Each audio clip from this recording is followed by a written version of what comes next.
Hello बच्चों, कैसे हैं आप? आज हम करने जा रहे हैं आपकी पुस्तक का एक बहुत ही मज़ेदार चैप्टर। मज़ेदार क्यों? क्योंकि ये ऐसा चैप्टर है कि इसमें जो भी चीज़ें आती हैं ना, उनके नाम बहुत लंबे लंबे और बड़े बड़े हैं, तो बच्चे उनको देख के डर जाते हैं। लेकिन जब वो उसे पढ़ते हैं तो उन्हें लगता है कि अरे ये सब तो हमने पहले भी किया है, तो फिर उन्हें बहुत मज़ा आता है और फिर उन्हें देखकर मुझे भी मज़ा आता है। तो हुआ ना मज़ेदार चैप्टर? तो करें शुरू? ठीक है, इसका नाम है वास्तविक संख्याएं। इन संख्याओं के बारे में आपने 9वीं में भी कुछ पढ़ा है, याद है आपको? नहीं, सबको याद नहीं है? कोई बात नहीं, हम एक थोड़ा सा फिर से रिवाइज कर लेते हैं। जिन बच्चों ने अच्छे से किया है उन्हें भी फिर से याद आ जाएगा और जिन्होंने नहीं किया उन्हें अभी समझ आ जाएगा। तो शुरू करते हैं हम प्राकृतिक संख्याओं से। प्राकृतिक संख्याएं क्या होती हैं? प्राकृतिक, जिन्हें प्रकृति ने बनाया। प्रकृति ने संख्याएं बनाई? नहीं, प्रकृति ने तो बनाए पेड़ पौधे, फूल पत्ते, पशु पक्षी और चांद सितारे, है ना? अच्छा, मान लो कि बहुत सारे पेड़ हैं और तुम्हें उन्हें गिनना है, तो गिन पाओगे? या किसी पौधे पर बहुत सारे फूल लगे हैं, तुम्हें गिनना है, कैसे गिनोगे? कहाँ से शुरू करोगे? 1 2 3 4, ऐसे ही ना? तो जो संख्याएं 1 से शुरू हों वो हुई प्राकृतिक संख्याएं, प्राकृतिक चीजों को गिनने के लिए। अच्छा, तो फिर उसके बाद आई पूर्ण संख्याएं, जिन्होंने संख्याओं को पूर्ण कर दिया। पूर्ण कैसे किया? देखो, कई बार ऐसे होता है कि कहीं पर बहुत सारे पेड़ हैं तो हमने गिन लिए, लेकिन अगर पेड़ है ही नहीं तो उसे कैसे बताएं? तो भारत में ही शून्य की खोज हुई, उसे हम कहेंगे यहाँ शून्य पेड़ हैं, 0 पेड़ हैं, तो हो गई ना गिनती पूर्ण। तो इसलिए इन्हें कहते हैं पूर्ण संख्याएं। उसके बाद आई पूर्णांक। पूर्णांकों की जरूरत क्यों पड़ी? जब पैसों का लेन देन शुरू हुआ तो कई बार ऐसे हुआ, मान लो मैंने 7 रुपए की चीज खरीदी, लेकिन मेरे पास 7 रुपए नहीं थे, तो मैंने उन्हें 5 रुपए दे दिए। अभी मुझे और कितने पैसे देने हैं? 2 रुपए और देने हैं, तो यानी मुझ पर 2 रुपए का ऋण है। तो इन संख्याओं को बोलते हैं ऋणात्मक संख्याएं। 2 रुपए का ऋण है। जब मेरे पास और पैसे आएंगे तो जितने भी आएंगे उनमें से पहले 2 घटाने होंगे, क्योंकि वो मुझे किसी को देने हैं। तो अभी मेरे पास कितने हैं? -2, ऋणात्मक 2। तो इन ऋणात्मक संख्याओं में सारी पूर्ण संख्याएं भी जोड़ दो तो वो बन गई पूर्णांक। ठीक है। उसके बाद आती हैं परिमेय संख्याएं और अपरिमेय संख्याएं। परिमेय संख्याओं की आवश्यकता क्यों पड़ी? मान लो कि कोई ऐसी चीज है जिसे हमने पूरा नहीं यूज किया, उसका कुछ हिस्सा ही यूज किया। जैसे आजकल तो फलों का मौसम चल रहा है, तरबूज खरबूजा सब खा रहे हैं ना। तो मान लो कि 2 भाई थे और उन्होंने एक तरबूज लिया। अब वो पूरा थोड़ी खाएंगे, उन्होंने उसके 2 बराबर हिस्से किए और दोनों ने एक एक ले लिया। कितने हिस्से किए? 2। तो हर में आ गया 2 और दोनों ने कितना कितना खाया? 1, तो बन गया 1/2, आधा। ठीक है ना? तो इस प्रकार हमें जरूरत पड़ी भिन्नों की, भिन्नांक। ऐसे ही हो सकता है 3/4। मान लो तरबूज के 4 हिस्से किए और उसमें से 1 खा लिया तो 1/4, और जो बाकी बचा वो 3/4। तो क्या 0/5 भी हो सकता है? 0/4, 4 हिस्से किए और हमने 1 भी नहीं खाया तो 0/4। तो क्या 4/0 भी हो सकता है?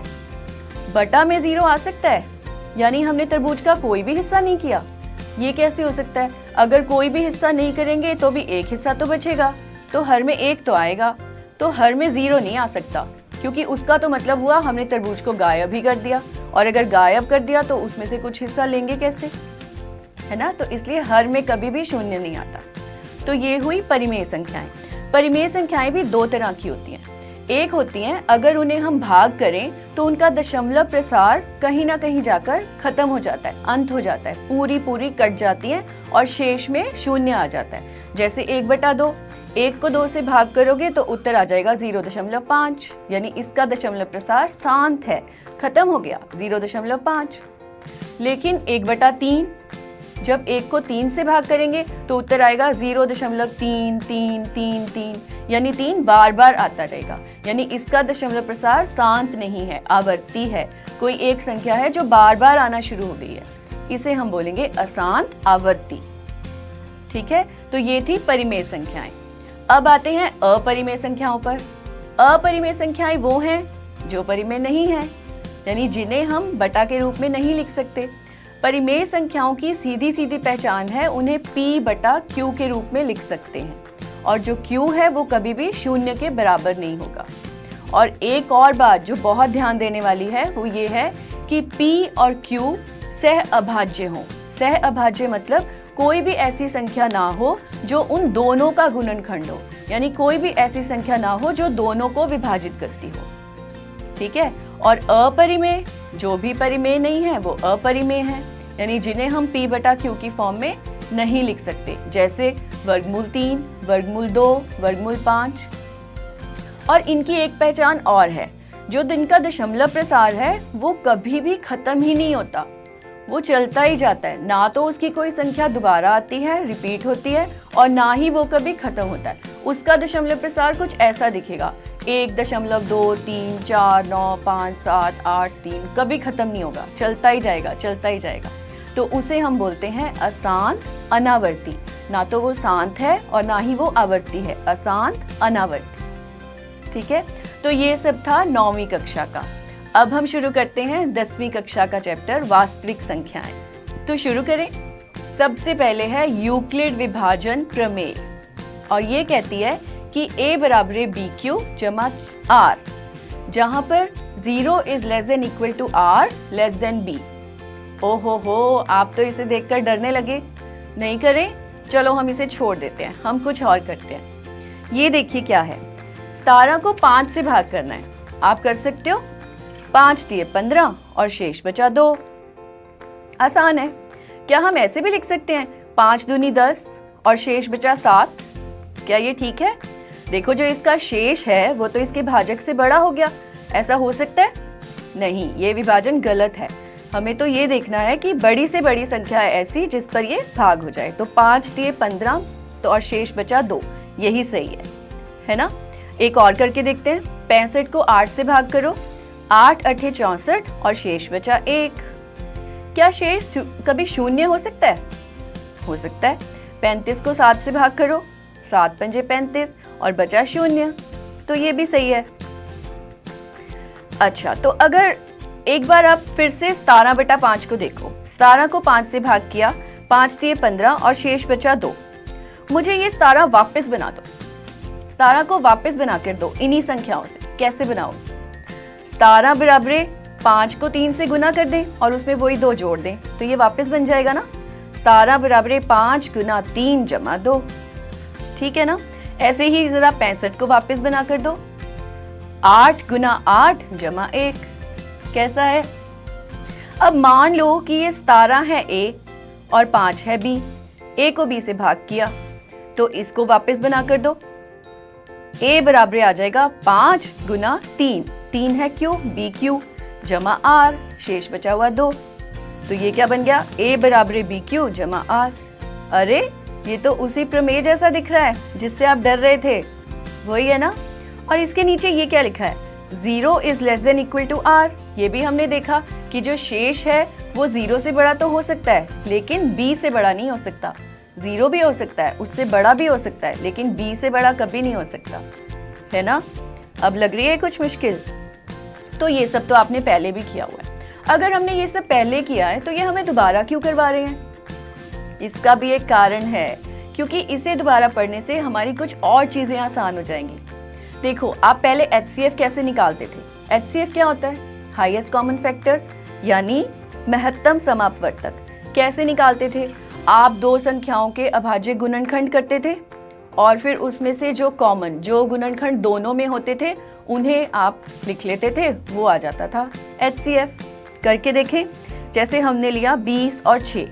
20 के गुणनखंड किए तो क्या आए? 2 गुना 2 गुना 5, और 6 के गुणनखंड 2 गुना 3। इनमें से हमें कॉमन लेने हैं। कॉमन यानी जो दोनों में आते हैं। दोनों में आ रहा है 2, तो यानी इसका HCF हुआ 2। ऐसे ही करते थे ना? ऐसे ही हम करते हैं एक और संख्या का, 455 और 42।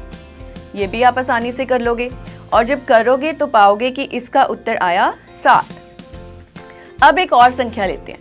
ये है 8633 और 9167। अब इसका HCF निकाल के दिखाओ। करो कोशिश। मुझे लगता है 2-3 घंटों में तो कर ही लो, या फिर शाम तक तो पक्का कर लोगे। पता है मैं ऐसा क्यों बोल रही हूँ? क्योंकि जब आप इनके गुणनखंड करोगे तो वो आएंगे 89 और 97। 8633 के गुणनखंड आते हैं 89 और 97, इससे छोटा कोई भी नहीं है। और 9167 के गुणनखंड आते हैं 89 और 103, इससे छोटा कोई भी नहीं है। तो इन्हें ढूंढने में आपको समय तो लगेगा। इसका HCF आया 89। तो ये तरीका है ना थोड़ा मुश्किल, तो हम इसका आसान तरीका देखते हैं। इतनी बड़ी संख्या को ही करके देखते हैं। तो हमें उसके लिए करना है 9167 को 8633 से भाग करना है। बड़ी संख्या को बीच में रखकर छोटी संख्या से भाग कर देंगे। तो हम देखेंगे ये दिखने में मुश्किल लग रहा है, लेकिन देखो 1 पर जा रहा है। 1 पर जाएगा तो शेष बचेगा 534। अब हम ये जानते हैं कि ये जो भाज्य और भाजक है, इनका जो HCF है असल में वही HCF भाजक और शेष का भी होता है। यानी 8633 और 534, उनका HCF भी वही होगा। तो हम बड़ी संख्याओं का क्यों करें, हम छोटी का करेंगे। तो अब हम 8633 को बीच में ले लेंगे और 534 से भाग करेंगे। इसको भाग करने पर ये 16 से जाएगा और शेष बचेगा 89। अब हम जानते हैं कि 534 और 89 का HCF भी वही है। तो अब हम इन संख्याओं को ले लेंगे। 534 को भाग किया 89 से तो उत्तर आया 6 और ये पूरा भाग हो गया, शेष में कुछ भी नहीं रहा। तो यहाँ पर हमें रुक जाना है और जो ये आखिरी भाजक है यही हमारा उत्तर है। देखो कितना आसान हो गया ना। ऐसे ही किसी और संख्या का करके देखो। जैसे अब हम ले लेते हैं 455 और 42। 455 को 42 से भाग किया, 10 पर गया और शेष बच गया 35। अब 42 और 35 को भाग कर लेते हैं। 42 को 35 से भाग किया तो शेष बचा 7। अब 35 और 7 को भाग कर लेते हैं। 35 को 7 से भाग किया तो शेष बचा 0। तो ये जो आखिरी भाजक आया यही हमारा उत्तर है। ये है हमारा HCF। कैसा लगा? अगली चीज देखते हैं। अगला है अंक गणित का मूलभूत प्रमेय। ये कहता है कि एक से अधिक हर प्राकृत संख्या n या तो अभाज्य होती है या फिर वह अद्वितीय अभाज्य संख्याओं के गुणनफल के रूप में लिखी जा सकती है। अरे आप तो फिर डरने लगे, तो छोड़ो, हम ये भी नहीं करते, हम कुछ और करते हैं। हमने संख्या ली 12। आप बताइए ये भाज्य है या अभाज्य? ये भाज्य है। तो क्या आप इसके गुणनखंड बना सकते हो? हाँ, आप HCF निकालने के लिए ऐसा ही करते थे। तो इसके गुणनखंड बनाओ। इसके गुणनखंड बनेंगे 2 गुना 2 गुना 3। कितना आसान है। 20, इसके भी बनाओ। 2 गुना 2 गुना 5। अब संख्या लेते हैं 2। क्या ये भी भाज्य है? ये तो भाज्य नहीं है, ये खुद ही अभाज्य है। तो हम लिख सकते हैं 2 बराबर 2। तो ये हमने क्या किया? हमने सभी संख्याओं के अभाज्य गुणनखंड बनाए। तो ये प्रमेय भी तो यही कहता है। ये कहता है कि कोई भी संख्या हो या तो वो खुद ही अभाज्य है या हम उसे अभाज्य गुणनखंडों के रूप में लिख सकते हैं। तो ये तो हम पहले से जानते हैं, है ना। तो अब हमें ये क्यों करा रहे हैं? ये भी हमें आता है। इससे भी हमें 3 फायदे होंगे। पहला फायदा, हम LCM आसानी से निकाल पाएंगे। पहले हम LCM भी इतनी लंबी प्रक्रिया से निकालते थे ना, अब हम उसे भी आसानी से निकाल पाएंगे। और दूसरा फायदा, जो अपरिमेय संख्याएं हैं जैसे वर्गमूल 3, वर्गमूल 2, वर्गमूल 5, इनको अपरिमेय सिद्ध करना ये बहुत आसान हो जाएगा। पिछली कक्षा में आपने नहीं किया, इस कक्षा में आप बहुत आसानी से कर पाओगे। ठीक है। और तीसरा फायदा कि जब आपको कोई परिमेय संख्या दी जाती है और पूछा जाता है कि इसका दशमलव प्रसार शांत है या अशांतावर्ती, तो आपको पूरी भाग करनी पड़ती है और उसके बाद ही उत्तर पता चलता है।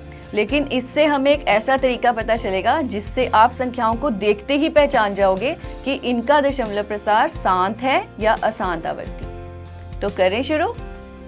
सबसे पहले LCM निकालना सीखते हैं। देखिए, जब हमने किसी एक संख्या के अभाज्य गुणनखंड किए, जैसे 6 के किए 2 और 3 और 20 के किए 2 गुना 2 गुना 5, जब हम HCF निकालते हैं तो हम इसमें से जो कॉमन है, जो दोनों में आ रहे हैं, वो ले लेते हैं। और जब LCM निकालते हैं तो हम क्या करते हैं, जो कॉमन है वो तो ले ही लेते हैं, उसके अलावा जो बचते हैं वो भी सभी ले लेते हैं। यानी 2 गुना 2 गुना 3 गुना 5, ऐसे ही करते हैं ना। तो अगर आप ध्यान से देखोगे तो आप पाओगे कि जो गुणनखंड 6 और 20 के थे वो HCF और LCM में सभी के सभी आ चुके हैं। जितने ऊपर हैं उतने ही इन दोनों में भी आ चुके हैं। इससे हमें ये पता चलता है कि दो संख्याओं की गुना उनके HCF और उनके LCM की गुना के बराबर होता है, यानी A गुना B बराबर है HCF गुना LCM। तो अब अगर यदि आपको दो संख्याएं पता हैं और उनका HCF भी पता है तो आप LCM आसानी से निकाल पाओगे। कैसे? A गुना B बराबर है HCF गुना LCM। तो A गुना B बटा HCF बराबर है LCM, यानी दोनों संख्याओं को गुना करो, उनके HCF से भाग करो तो LCM आ गया।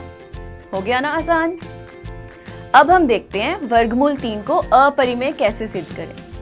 इसे करने के लिए हमें दो बातों का ध्यान रखना पड़ेगा। पहला ये कि जो भी परिमेय संख्या होती है उसे P बटा Q की फॉर्म में लिख सकते हैं और P और Q सह अभाज्य हो, मतलब कोई भी ऐसा गुणनखंड ना हो जिससे वो दोनों भाग होते हो।